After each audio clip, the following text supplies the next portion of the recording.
All right, good afternoon, everybody. Adam Baker here at the National Weather Service. Thank you for joining our weekly webinar.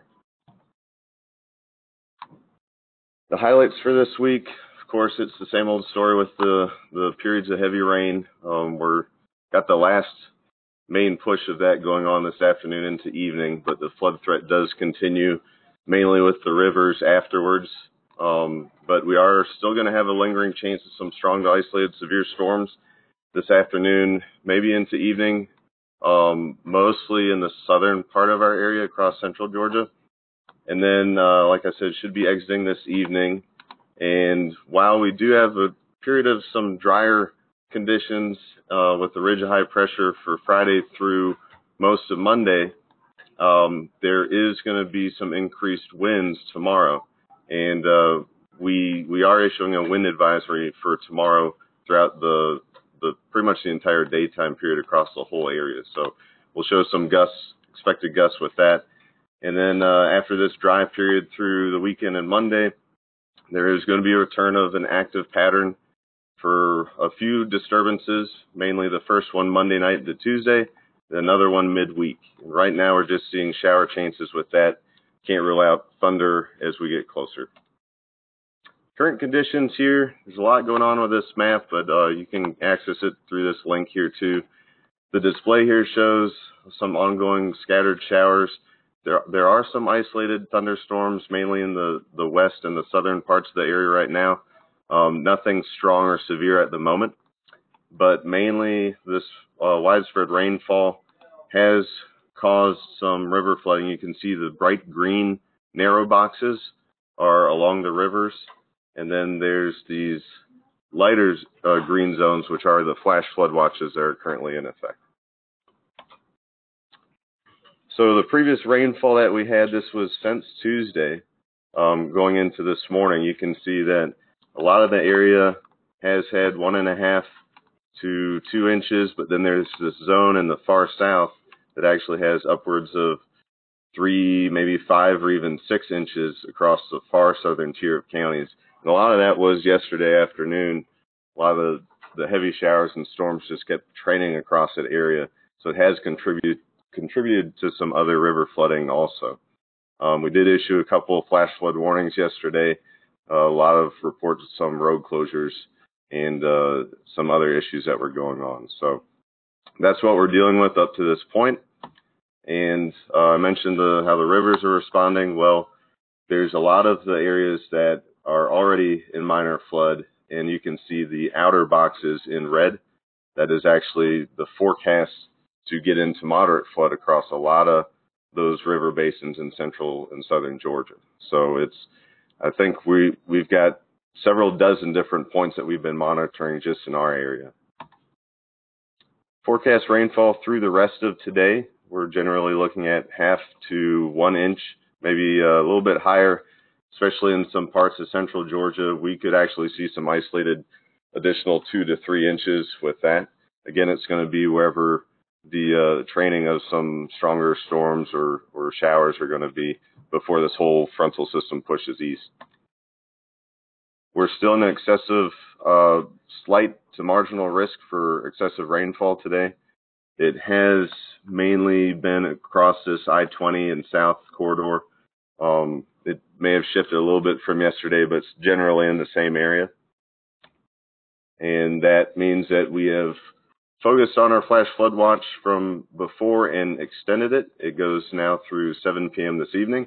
And like I said, additional 1 inches widespread, but we could have 2 inches or higher in some local areas. And that is through 7 p.m. generally, that I-20 corridor and south. I mentioned the isolated severe threat. Here is the updated risk. We used to have a slight risk across parts of the area, but that has shifted a little bit farther south. Don't let your guard down. There could still be some scattered strong or isolated severe anywhere in that marginal risk area too. Main threats would be damaging winds. Could be some isolated larger hail, but then we can't rule out a brief spin-up tornado also. Here's a loop of what we think could be one of the possible forecast trends throughout the rest of today. It starts at 1 p.m. here, and the main point to look at is you can see, you start the loop over, some of those heavier showers and possible bandings are going to continue through the rest of the afternoon, shift farther east, mainly diminish after about 7 p.m. That's when our flash flood watch expires, and then any lingering rain should be pretty much coming to an end after about 10 or 11 p.m. this evening.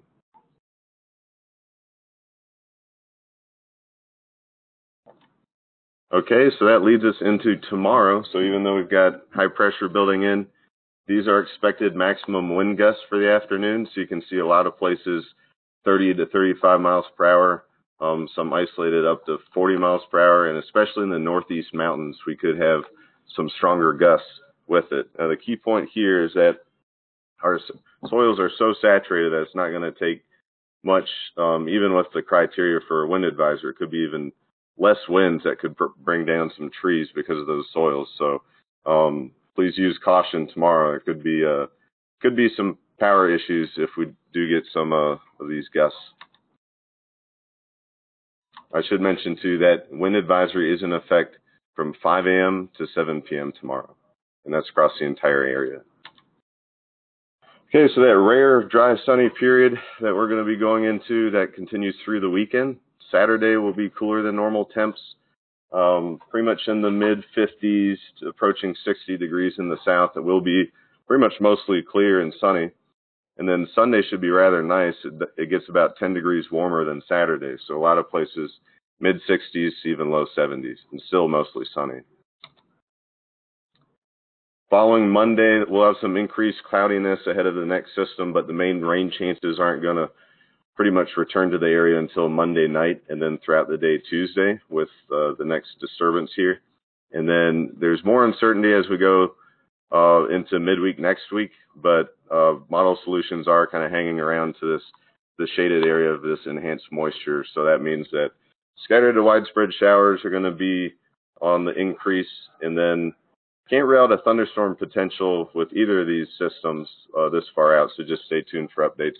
Right now we're just thinking mostly showers, which is not going to help some of our rivers that we're dealing with and some of the flooding concerns, unfortunately. Here's the extended forecast, so pretty much what I said. We got the dry period going into Monday, warmer conditions throughout the forecast, along with that increased rain shower chances going into midweek next week. 6 to 10 day outlook, no real surprise from what we're dealing with right now. Pretty much above average chance for both precipitation and temperature. That's pretty much going into throughout the rest of next week. And then we did issue a spring hydrologic outlook earlier today. And so if you want more information on the longer term rainfall amounts that we've had and what we're thinking that the next spring season is going to entail across the area, then please use this link. Our hydrologists put that together. So a lot of good information in that. Here's a summary again. We'll get through this last wave. Then strong ridging for tomorrow will bring the gusty winds. We've got the wind advisory that's going to be issued here. And then should be a nice dry weekend. And then the next active pattern goes into mainly after Monday night through midweek next week. Okay, I do believe the slides should be up on the briefing page. So appreciate everybody from attending.